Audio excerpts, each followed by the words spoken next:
Maths exam ஒன்றும் அந்த அளவுக்குலாம் ஒன்றும் கஷ்டம்லாம் ஒன்றும் இல்லை நண்பர்களே. யாருக்குன்னா படிச்சவங்களுக்கு. பிசிக்ஸ் கெமிஸ்ட்ரி எக்ஸாம் அளவுக்குலாம் ஒன்றும் பெருசா ஒன்றும் செய்யல. ஆனா பிசிக்ஸ் கெமிஸ்ட்ரிக்கு நான் தான் வந்து நிறைய சிப்பு வச்சிருந்தேன், நேனோ சிப்பு. அந்த நேனோ சிப்பை வெளியே போட்டு எழுதுனா நான் வந்து பிசிக்ஸ் செண்டமே எடுத்திருப்பேன். தான் இருப்பேன். ஆனா சிரிச்ச மாதிரி லூசு புண்டை அப்படின்னு திட்டிடுவேன்.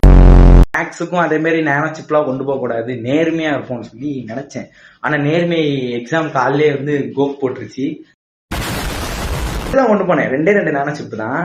அந்த 2 நேனோ சிப்பை எடுத்து உள்ள வச்சுட்டு போய் எக்ஸாம் ஹால்ல உட்காந்துட்டேன். கொஸ்டின் வந்து தந்தாங்கோ, கொஸ்டினை பார்த்தேன். எல்லாமே வந்து படிச்ச கொஸ்டின் அப்படி சொல்ல மாட்டேன், படிச்ச கொஸ்டினே செய்யல, படிக்காத கொஸ்டின் தான் படிச்ச கொஸ்டினா நினைச்சுக்கிட்டு எழுத ஆரம்பிச்சேன்.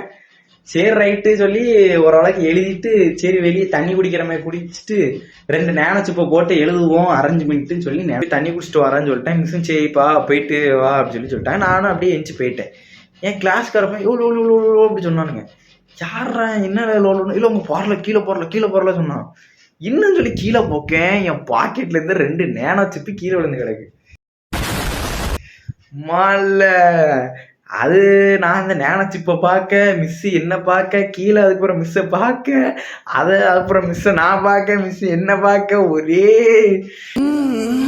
செக்கிங்ல வந்து வேற எதுவும் என்கிட்ட இல்லை. அதனால போப்பா பழச்சுப்பான்னு சொல்லிட்டாங்க. உள்ள இருந்து அப்புறம் நல்ல பையன் மாதிரி உள்ள உட்காந்துட்டு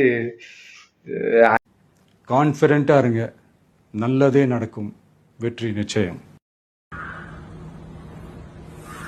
நடக்க கூடாது நடந்துருச்சு.